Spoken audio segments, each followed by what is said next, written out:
Hello and welcome to the Healthy Middle Ground podcast with me, Jen Curtis. Today I'm going to be talking about cravings. I'm going to be talking about what they are and how to deal with them. This is a question I get asked so much, and it's something that comes up a lot with clients, but it's also a topic that I've been putting off because it's actually quite complicated. I'm not going to lie, this is probably going to be the most comprehensive podcast on cravings that exists in the world, because I think there is a lot to it, and we also have some really fucked up cultural narratives around cravings that are just kind of incorrect. So it's also really important to properly conceptualize them and understand what they are. So I hope you'll hang out for this discussion, but also wait for the end of the podcast, because that's when I'm going to give you kind of 10 tips for how to overcome cravings. Okay, so first of all, I want to address the cultural narrative part of this, because I think we have a very strange cultural narrative about cravings. We kind of believe that cravings are a sign that your body needs something. And so you need to give your body what it needs. And along with that, we also have this belief that like our bodies are wise and we need to listen to them and they tell us, exactly what we need. We also have a cultural narrative of don't restrict yourself. Any sort of restriction when it comes to food is really, really bad and is an example of toxic diet culture. And like body positivity has pushed this idea, and on its extremes, it's fucking nuts. I mean, you get like all of those videos of like fat people on Instagram stuffing their face with like crappy foods. And I follow this one woman who does these posts on like what I eat in a day as a fatty, and then just proceeds to eat like donuts and just really, really, really fatty foods. In the center and on the more moderate parts of like this, of like, people, just normal people, I think a lot of us really think it's important not to restrict ourselves in any way. And of course that fits into a bigger cultural narrative that kind of really focuses on our rights rather than our duties and responsibilities, and that kind of believes that any sort of limitations put on us or restrictions put on us are oppressive and we need to sort of break out of all of them. And that definitely influences how we think about food. And I agree with some of the anti-diet culture stuff. Like obviously there's some really like stupid diety, like things where women starve themselves half to death. And obviously that can get really silly as well. But we've kind of removed all of the parts of culture that are like about limiting things or going without or doing without. So for example, like Lent used to be an important cultural practice where, you give up certain foods for a period of time. Whereas today that's considered as, not a very healthy thing to do. In Judaism, people fast for like 24 hours, 25 hours. And again, we sort of like watered down a lot of the culture. That used to happen in Christian culture as well. But all of that has been taken out, and it's just the things that you kind of get rather than the things that where you have to give something up. We've kind of removed that from the culture, and we see it as a bad thing when you restrict yourself in any way. And there's also this cultural narrative around intuition and that feelings are paramount, and that definitely feeds into it as well. But a bit of a reality check. Feelings are a terrible guide, especially when it comes to food. Like what we feel like eating is not usually a very good indication of what we need, especially in the case of like cravings. We are not craving certain foods because our body needs it and because we're deficient in something. What we crave is highly palatable, ultra-processed foods that are like a party in your mouth. We basically crave stuff that tastes really good. And this stuff tends to not be very healthy. But we also crave things that we eat regularly. So if you live in an environment where you're used to eating chocolate and ice cream and things like that on a daily basis, you crave it more. Whereas if you live in an environment where that stuff isn't as readily available, you tend to crave it less. And I've found this in my own life because I grew up in the UK and I moved to Israel when I was 22. And in the UK, it was very normal to eat chocolate and like things like that all the time. It was always available in my home where I grew up, and there was a lot of sort of like junk, there's sugary cereals, things like that. And so I grew up always thinking it's just completely normal to eat chocolate several times a day. But moving to Israel, I moved in particularly into a family, my in-laws, that don't really have that culture around food, and the wider culture doesn't have so much available. So I started eating less and less of that stuff, and my husband's not particularly interested in that stuff, so we didn't have it in the house. And magically, all of my cravings and things like that disappeared. But as soon as I go back to the UK, I start craving dairy milk chocolate again and having it in like the door of my fridge and taking little bites of it every time I go to the kitchen. And that's not something that I do in Israel, but it is like a normal cultural practice in the UK.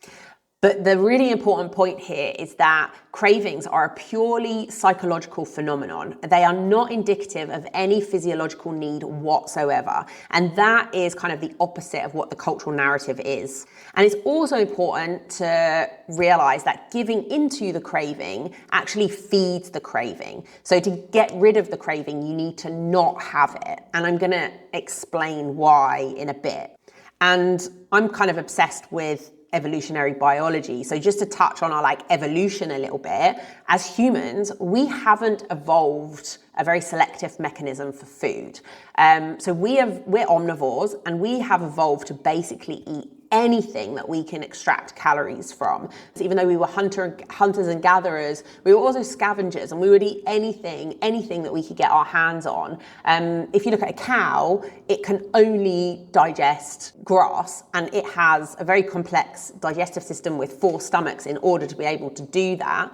But we haven't evolved in that way to just eat one specific food. We can eat absolutely anything, and we can extract calories from almost anything. And a really good example of that is alcohol. The reason why we can even like extract calories from alcohol is because when we were hunter-gatherers, fruits would fall to the ground and then they would ferment, and alcohol which is literally a poison, it's a toxin, would be present in those fruits. But we evolved a mechanism to be able to eat them, digest them, and extract calories from alcohol and not be poisoned by it. I mean, it does sort of low level poison us, but we could actually extract calories from it rather than it just being a straight up toxin that we can't even process or that kills us.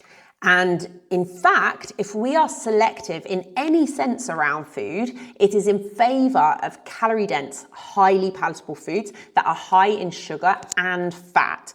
And a really important thing here is people always say like sugar's addictive, but it's not the sugar. Nobody is like eating spoonfuls of sugar out of like a bag of white sugar, right? What is addictive and what is extremely pleasurable for our brains is the combination of fat and sugar together in a food, right? Because that combination is like really, really delicious and sets off our brain like fireworks, but it also doesn't exist in nature. There are no examples of like high fat, high sugar foods, right? You either get fruit, which has some sugar in it, or you get like fatty meat, you get things like avocados, but there's no example in nature where you have both fat and sugar together.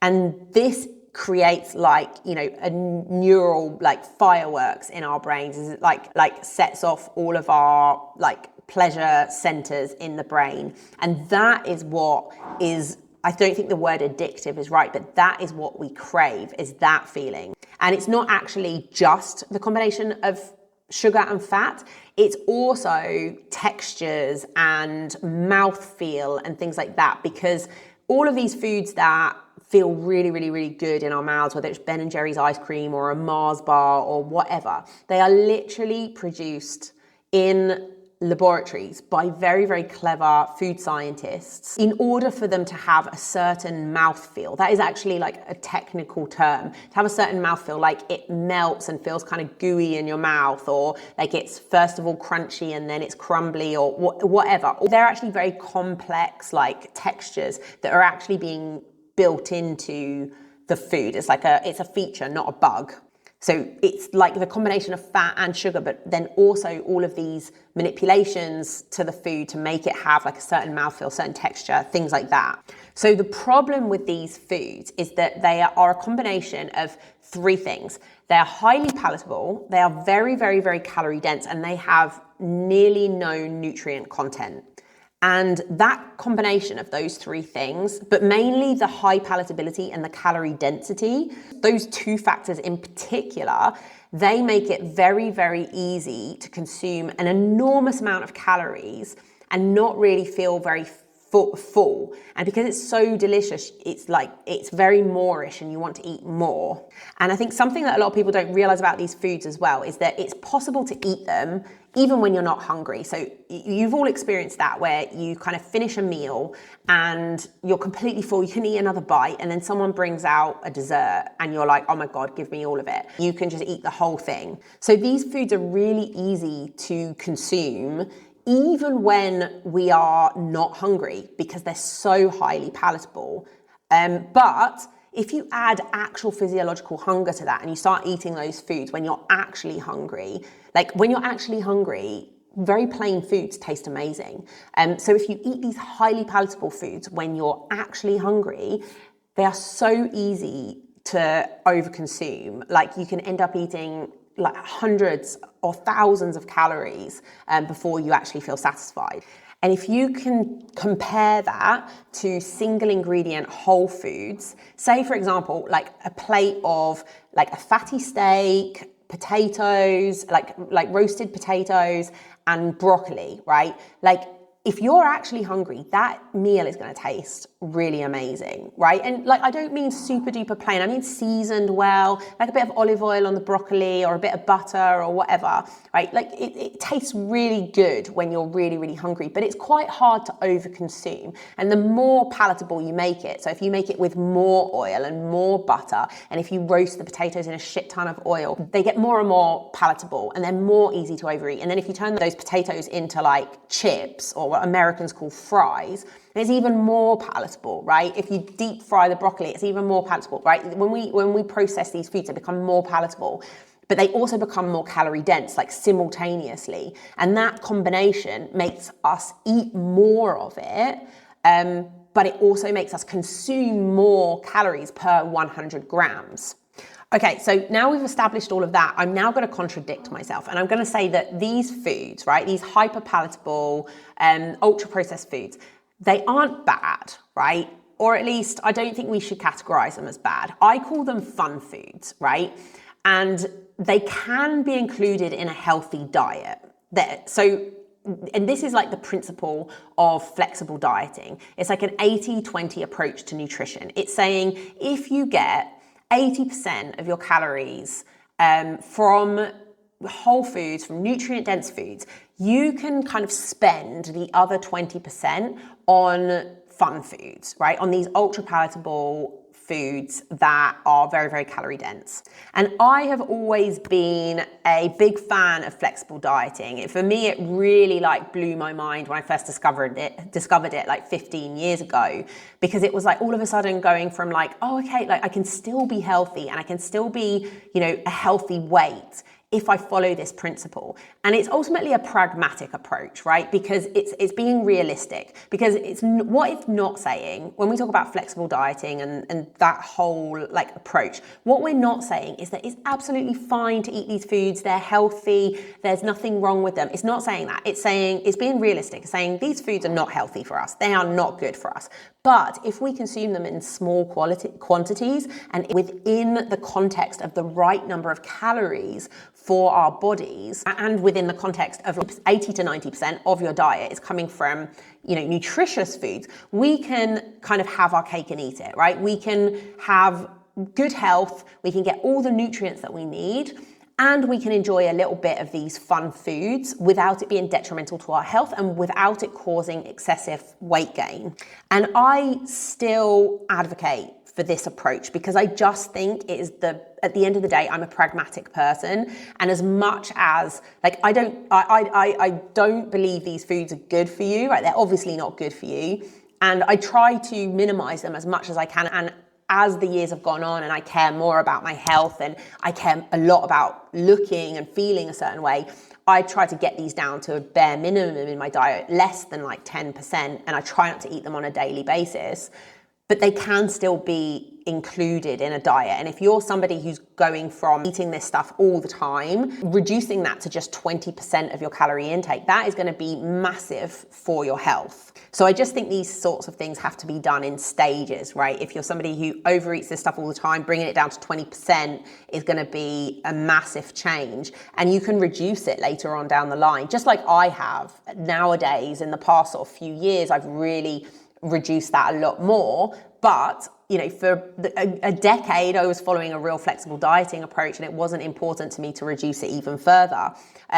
But like, you have to kind of go along it, rather than going from having an ultra processed diet to then cutting it all out. Like that's unrealistic. And there's also the problem of the forbidden fruit syndrome. So as soon as we see foods as good and bad, and we try to completely cut out or avoid the bad ones, it creates like a disproportionate halo effect around these foods where we want it more because it's forbidden. And it often leads people to fucketitis and Last Supper syndrome of like, oh, I'm going to start Monday, so I might as well eat as much as I can now because I'm not going to be able to have it from like next week. Okay, so let's talk about why and when we crave these foods. Okay, now that we understand, you know, what sorts of foods we crave and what cravings are, let's talk about why we crave them. So there's a number of reasons that I see in clients why they crave these foods. And it's normally to do with something else, right? So one is it's often masking difficult emotions. So we often crave sweet stuff when we're bored, sad, lonely, procrastinating, stressed. And I call this non-hunger eating. You can call it emotional eating, but there are some elements of it that are a broader term because, you know, being like tired isn't necessarily emotional eating, or procrastinating for work isn't necessarily emotional eating, but it's a type of eating that doesn't involve hunger, right? The reason why you're craving something is not because of actual physiological hunger, it's because of some other reason, emotional or otherwise. Another really common one is tiredness.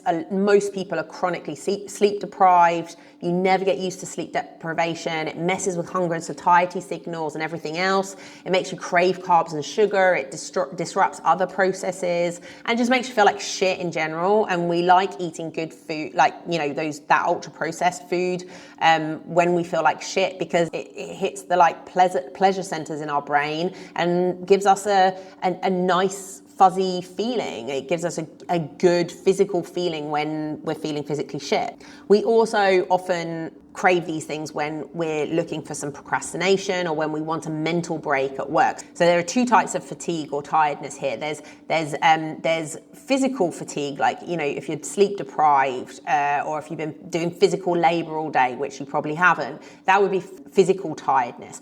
But often in the modern world, we aren't actually physically tired, we're mentally tired. We're sat at a computer all day long, we're often doing a lot of mundane tasks, we're making a lot of decisions.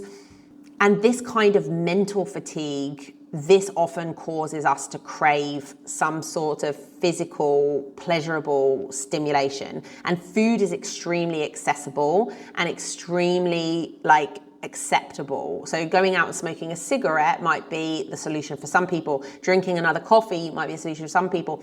Alcohol might be a solution for others. Some people overcome this with physical activity and going for a walk or doing exercise. But a lot of us seek that kind of break from that mental drain by eating fun foods. But the actual solution to mental fatigue is physical activity. So actually going out for a walk or doing some physical exercise, that is going to help you overcome the mental fatigue, whereas it won't help you overcome physical fatigue. It will make it worse. So it's really important to differentiate if you are feeling tired, is it mental or is it physical fatigue? Because I've had numerous clients who kind of crash on the sofa at the end of the day and they're like, I'm so exhausted, I can't do anything. And they are only doing 3,000 steps a day. They're not exercising. They're sitting in front of a computer all day long. And I'm like, okay, you can sit down in front of the TV and relax on the couch. But first of all, go for a 10-minute walk.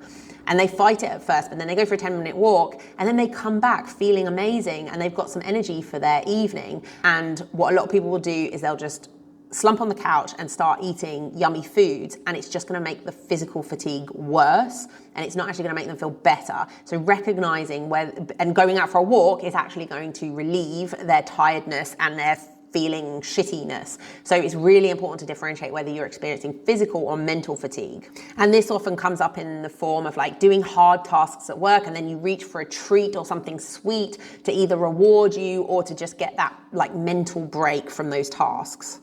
But there is also a really massive habit component to cravings. So it just becomes pure habit. And if you haven't read the book Atomic Habits, you need to read it. It's one of the most important books when it comes to fat loss or improving any area of your life, because there is this kind of a component to it where you have a certain trigger and then you get a craving and then you do an action and then it becomes habit forming. So an example of that would be like, say your trigger is 3 p.m, you're feeling mentally fatigued from work.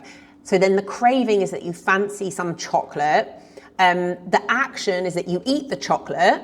And then this reinforces that neural pathway, right? And reuses that and strengthens that neural pathway of like, you know, I'm feeling this way and I get this craving and then I do this thing like eating the chocolate, and that neural pathway gets stronger. And every time you do it, like the pathway gets even stronger and you're kind of greasing the groove. And then the next time the trigger comes along, it causes a stronger craving because you created that same action. Like that pathway really gets laid down and reinforced, and you kind of just continue greasing that groove. So it's a very, very, very Pavlovian system. It's like this trigger, like the ringing of the bell mixed with the food, and the drooling is like the equivalent of our craving. And it just happens every single time. It gets stronger every single time. And the sad news for you guys is that the only way to actually break this cycle is to not give in to the craving, okay? Because every time you give in to the craving, you're just reinforcing that cycle.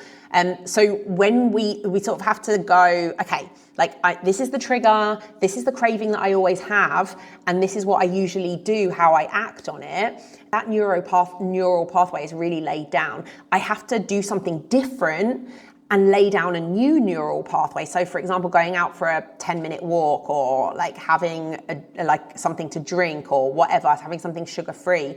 That's hard to do in the beginning. That feels very, very clunky, but you need to lay down a new neural pathway, which again is hard to do. It's like cutting through like tall grass rather than a path that's already been trodden down. But you kind of have to lay down that new pathway.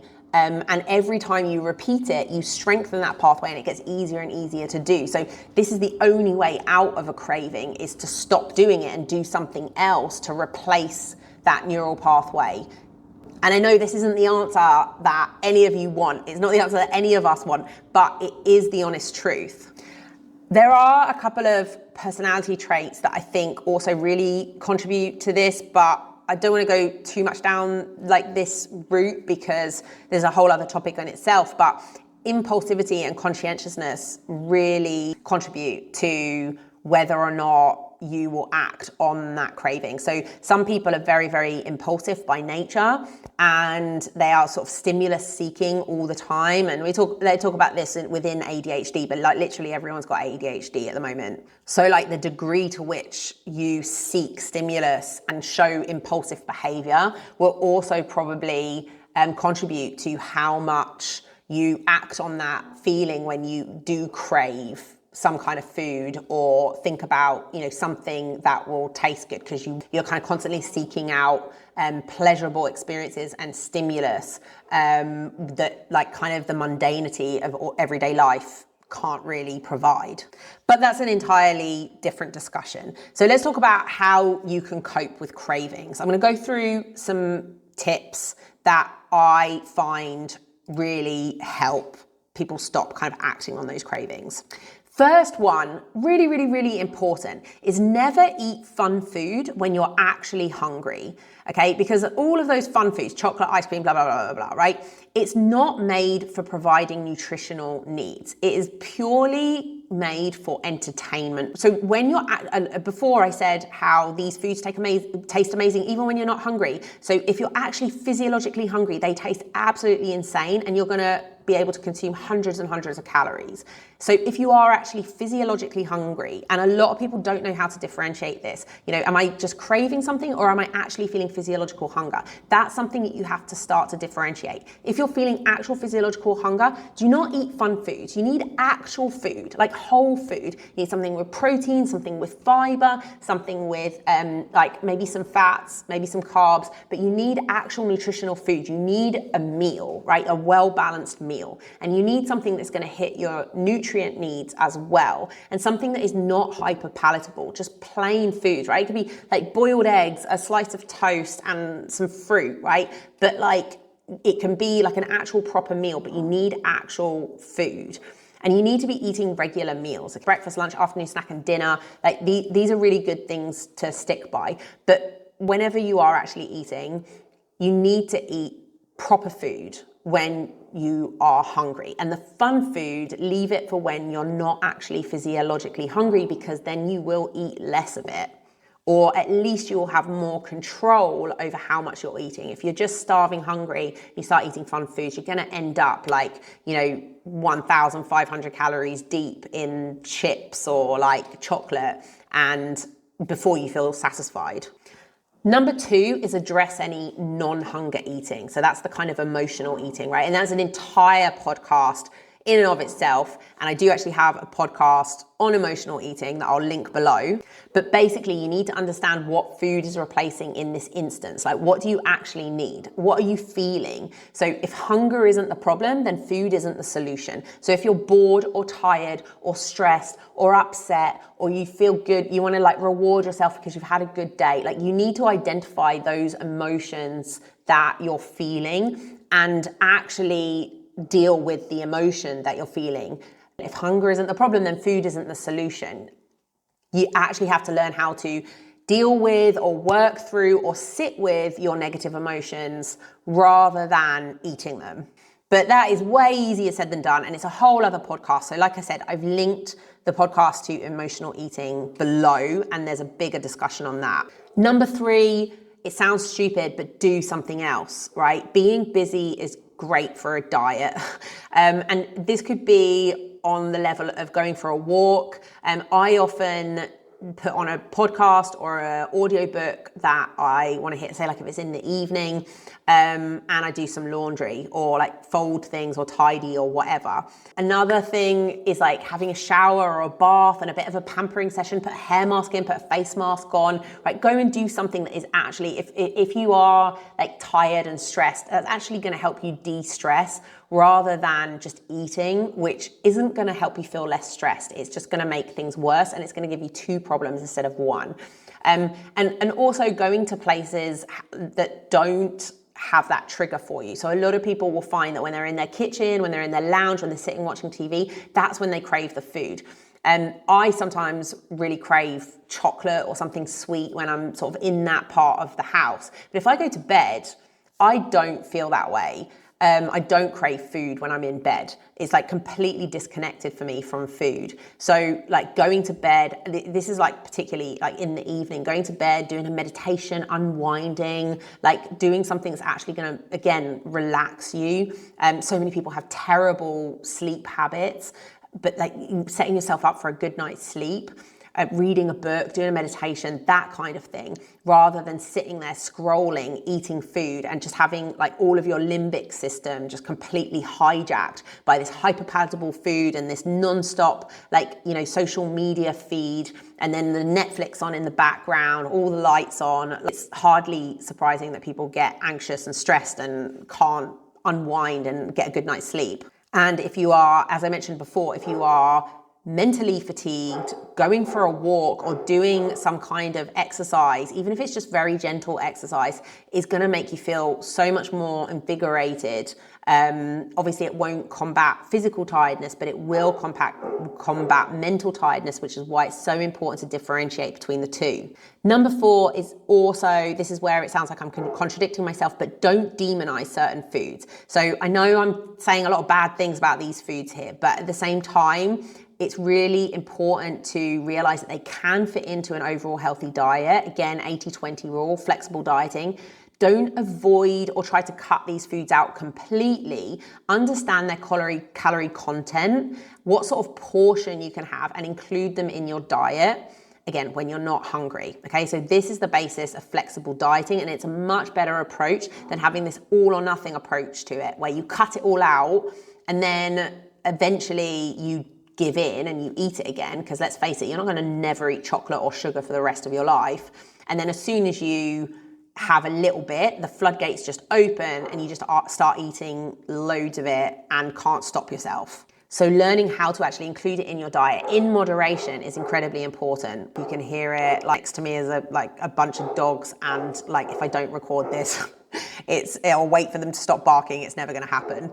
Number 5 is make it hard to get. So don't leave yummy things out on the side. And this is particularly important for mums, because we have fun foods around all the time that for the kids. What I tell all of my clients is put it in an opaque box, if you can, with a lid on it, and put it up high on the top shelf, somewhere where it is cumbersome to get down. So we have like a box in my house, in my kitchen. Again, opaque, it's a big plastic box. And it's right up on the top shelf, and all the junk is in there, right? And we've got loads of junk. We always have loads of junk in there, but the kids don't even really clock on that it's there. And I don't see it on a day-to-day basis. And even when I open cupboards, where I like open the cupboard and then it's in my face, I will end up picking at it. Whereas if it's inside that opaque box and I don't see it when I open my cupboards to get my coconut oil or whatever, having that reminder flash up in your face several times a day makes it so much harder to resist it. It really, I cannot explain to you how much putting it in an opaque box makes a huge difference. Obviously, you know it's there, and obviously sometimes you'll have it, but it makes such a huge difference when you're not seeing it 70,000 times a day. But also, don't have certain things in the house. If you know there are certain things that you absolutely love, try not to have it in the house. A lot of people do the opposite. They'll go and buy their favorite chocolates, and then they know it's there and they can't resist it. I have a couple of chocolates I absolutely love, and I try not to buy them, especially when I'm doing a cut, which I am right now, because if they're there, I would just know they're there and want to eat them all the time. Whereas, some of the other stuff that we have is not so tempting to me, so it's not such a problem. I don't think about it when it's in the house. Tip number 6 is figure out your portion first. So rather than start eating some chocolate and then afterwards go, oh shit, I don't know how much I had, go and scan the barcode in MyFitnessPal, or look up the calories on Google, just write the thing in and go calories.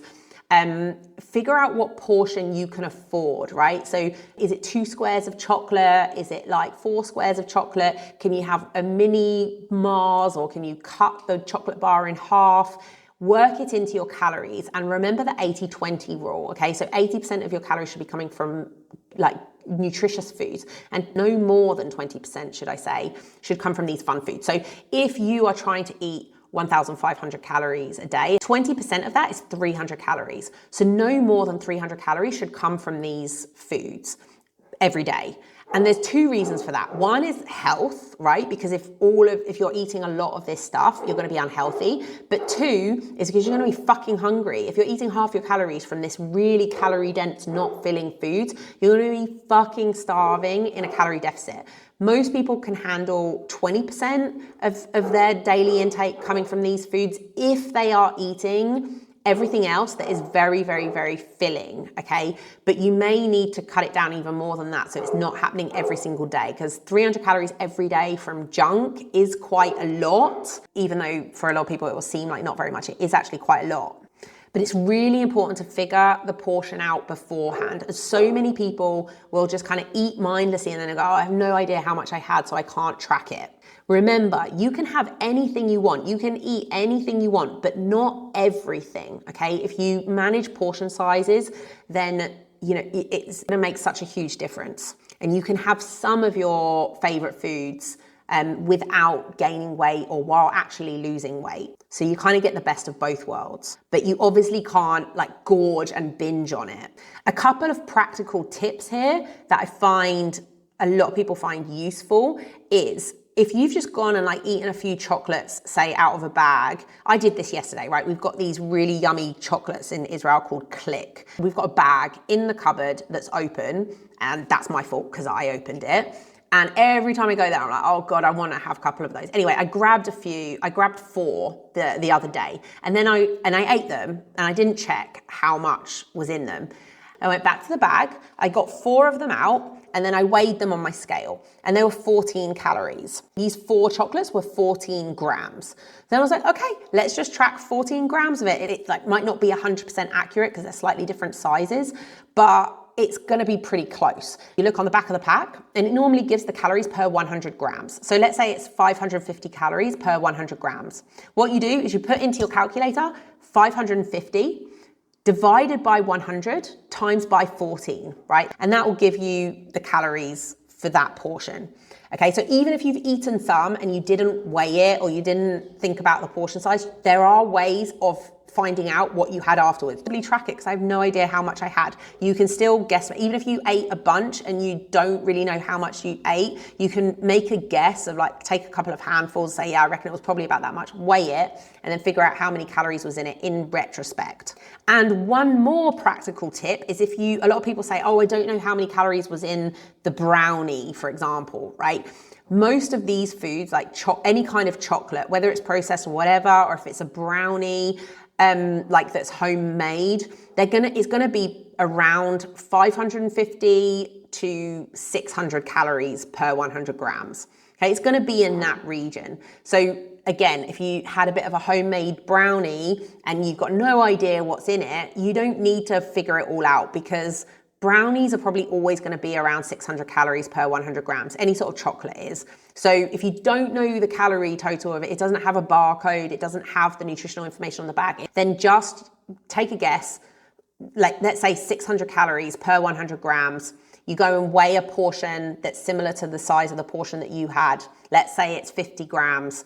Cool. Maybe it's a little bit inaccurate, but you're also not 100% sure that it's exactly 600 calories per 100 grams. It doesn't matter, right? It's going to give you a pretty good guess, and it makes you accountable. If you track those 300 calories, at least it's keeping you accountable to the fact that you had that, and you're not just pretending, oh, it was only a small bit. No, it's like a 50-gram slice. There's going to be 300 calories in that. Like, you need to track that and take that into account. Okay, number 7 is understand that the craving is just a feeling, okay? And it is possible to override the feeling. You don't need it, you just want it, okay? So I might be sounding like I'm contradicting myself here, because on one hand I'm saying having some of what you like is possible, but also you need to know how to not have the thing that you're craving, okay? You need to know how to do both, and you need to know when is the right time or what the appropriate amounts of these foods are. So if you're craving these foods all day, every day, like you can't give in to those cravings all the time, because you're just not gonna have enough calories. You're gonna be putting too much in. It's gonna be more than 20% of your calorie intake. So you need to be able to have like different tools in your toolbox. You need to know how to ride the urge and the craving and not give into it. And you need to know when you can include it in your diet in certain amounts. I have an exercise for my client. I have an exercise called Managing the Urge, and it's all about taking a 15-minute pause. You say, okay, I want to have this thing now. I'm having this craving. I'm going to take a 15-minute break. I'm going to set a timer for 15 minutes. I'm not going to eat it for 15 minutes. And I'm going to go and do something else. But then trying to distract yourself and do something else, or do something productive, or have something else that's like a bit yummy or like whatever. Doing something else and then coming back to it. often at the end of that 15 minutes, you don't feel like eating that thing anymore. Okay, tip number 8 is ask yourself, is it worth it? Because not all foods are going to be worth it. There are going to be some foods that are totally worth it, right? So like I said, I've kind of cut out these sorts of fun foods from my everyday life. But the other day I was at a birthday party and there were the most delicious cakes. And oh my God, it was absolutely amazing. I had a few different ones and it was so tasty, and it was absolutely worth it because it was an amazing sensory experience, right? Especially when you are in a calorie deficit and you are dieting, these foods taste amazing. But then on a day-to-day basis, like eating a little bit of my kids' Kinder Bueno, I'm like, oh, what was the point of that? I just ate 50 calories, 100 calories, and it wasn't even good. Another good way of framing it is, do I want to invest these calories in ice cream or chips or towards my future fat loss? Because I think what we can often do in the moment, we just think, oh, I just want to have the chips or the crisps or the chocolate biscuit or whatever it is, and just isolate and think, oh, it's only this, it's not that big of a deal. But if you actually think about it in terms of these 200 calories, do I want to invest them in having this sensory experience right now, or do I want to invest them in my fat loss? Like when you see it as like a side-by-side choice where you're having to sacrifice one thing in order to have the other, that can kind of keep it alive for you in a sense, like that idea of like you're having to sacrifice something else, because we don't always see our choices in terms of like what we're sacrificing for it.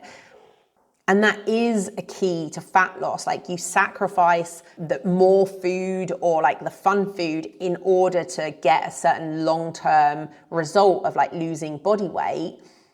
And when you're eating the fun stuff, you're sacrificing your future goals in order to have this fun stuff. And you kind of need to see that contrast in order to make the decision. If you just see it as like the isolated of I just want this fun experience and it's got no consequences and no trade-offs and I don't have to sacrifice anything for it, then obviously it's a no-brainer that you're going to have the fun stuff. So like contrasting it to exactly what you're sacrificing and bringing that to the forefront of your mind can be very, very helpful to keep you accountable. And also something practical that I do for a lot of my clients is that they have one higher calorie day a week. But if you have one higher calorie day a week, you might want to save that for when you have social events or the weekends, or when you're going to be with friends and family, when you want to have a couple of drinks, where you want to have some of the fun food with them, rather than using it when you're sitting on your own at home in the evening watching TV, when you could be doing other things, or when you could just it's just kind of like a bit of a waste of those calories in that particular setting. You might want to save them for other things. So again, having like one day where you have higher calories and where you want to indulge a bit more can sort of make you put that into context and limit how much you're doing it, rather than it being every single night, being like, okay, I'm just going to keep it to once a week. No, this is tip number 9. Going back to the idea of, is it mental fatigue or is it physical fatigue? Because if it's truly physical fatigue, say like in the evening, you're actually seriously tired, what you need to do is you need to do something relaxing and go to bed, right? Sleep is the only thing that is going to solve that problem of physical fatigue. And if it's mental fatigue, if you're just tired and fed up and you've got decision fatigue, do some exercise or some movement, and that will relieve your mental fatigue.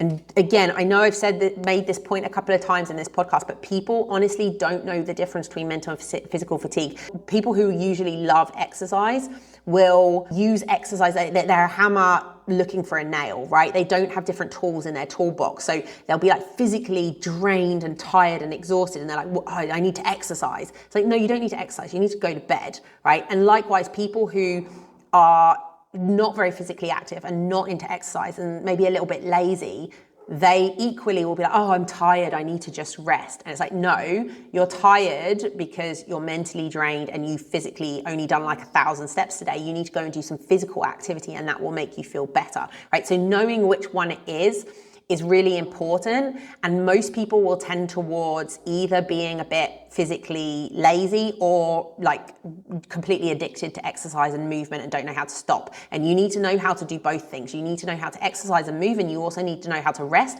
and you also need the wisdom to differentiate between which one you need in any given moment. That's really, really important. Tip number 10 is have something else. There's actually more than 10 tips, but having something else. So like having something like a low calorie like soda or a 0 calorie soda. I know people are like artificial sweeteners, blah, blah, blah, blah, blah, but it can really help with that like sweet tooth. Or there are like low calorie ice creams, chewing gum, like sugar-free chewing gum, or things like fruits like watermelon. You can have quite a big amount for like relatively few calories, or any kind of fruit really, especially if it's like something a little bit sweet and something that you're going to enjoy. Like I really love strawberries, but also for me, the hardest part of the day is like around the afternoon when my kids are eating and before like the early evening. And so I'll chop up a load of vegetables and munch on those. I know vegetables are not as yummy as like the fun foods and blah, blah, blah, but sometimes it's just about kind of like keeping your hands busy, right? Like it's not actually like about really needing anything. And sometimes that just won't work, but sometimes it will be enough. And actually the last tip that I am going to leave you with is to challenge cultural norms and narratives, because I think we have grown up with a kind of Hollywood way of looking at junk food, in that it's like I grew up with watching Friends, for example, and like they had a lot of like cookies and chips and lots of crap, like American crap, right, in the 1990s, and it was sort of all exciting and good and whatever. And I remember this episode of Friends where Rachel and Monica were both upset because like it got broken up, their boyfriends broke up with them or something like that, and then they sat down and they ate. They just sat there pigging out on cookie dough. And you know, growing up, I thought this was perfectly normal, but at the same time, the actresses that were Rachel and Monica were super duper skinny. It was going through that whole kind of like Victoria Beckham, like super, like 500 calorie a day, size 0 thing. And so you had this like contradicting message that you can look like that, like this cultural ideal of like skinniness, and you can eat like a pig. And that's a really fucked up message that we got from like 1990s Hollywood and TV. And another example of it was Miss Congeniality. Do you remember that movie with Sandra Bullock where she's like this tomboy, like slob policewoman, and then they turn her into like a beauty pageant, whatever. And in the beginning of the movie, she's eating just like a pint of ice cream. And the message is that it's cool to be like a woman who doesn't care about eating well and is super chill and eats this kind of crap, but she's also really skinny and beautiful and has an incredible figure. And it kind of gave us this, I remember as a kid feeling like, oh, I don't want to be one of these like high maintenance women who watches what she eats. I want to be like that. I want to be like cool where I eat the burger and I drink loads of beer. You had this like impression that you could have both, that you could eat that way and you could be super skinny. And it just sort of set us up with really unrealistic expectations. And you see it a ton in Hollywood where the girl's broken up with her boyfriend and she drowns her sorrows in ice cream, or she's on her period and so she eats a bunch of cookies. And we're led to believe that this is just like a normal way of eating, to just like binge eat on stuff when you're feeling sad or low or when you're on your period or whatever. And it's like completely normalized behavior, but it's actually really fucked up behavior that's like really culturally specific to this moment in time. And really nobody else in the history of the world has ever eaten that way. It's such a wasteful, gluttonous, overly indulgent way of eating that we've been trained to think is like completely normal. So I just want to leave you with that idea of sort of challenging that cultural norm that like this maybe isn't normal eating behavior, like this isn't a normal portion size. The frequency with which we're having these like binges, is it really normal? Or is it like really messed up modern American behavior? So to leave you a bit of a summary, cravings are a psychological phenomenon and not a physical one. We have some really crazy cultural norms and narratives around cravings that need to be called into question. Don't eat your feelings. Don't eat for entertainment, or at least try not to do it too much. If hunger isn't the problem, food probably isn't the solution. You can eat anything you want, but not everything.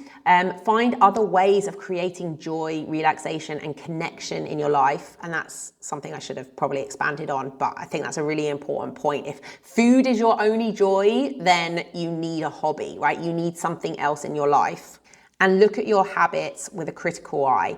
And to a large extent, this is about building new habits, okay? So for whatever the reason is for eating, whether it's emotional relief, mental fatigue, or just because it tastes good, you need to do something different. And that is going to be hard and clunky at first, because the brain will look for the path of least resistance. But you have to form new neural pathways, and it will become easier over time. And again, if you haven't read the book Atomic Habits, you should definitely read it. And ultimately, you do actually have to eat fewer of these foods in order to crave them less, and certainly in order to lose weight. Okay, so I think that's everything. Let me know your thoughts in the comments below. Let me know if you made it to the end of the podcast, because this is over 50 minutes. I was trying to keep this under half an hour, but there's just so much to say about cravings. I hope you found this helpful. I hope you found it interesting. And I hope it kind of gave you a different way of looking at cravings, rather than just, the same old stuff.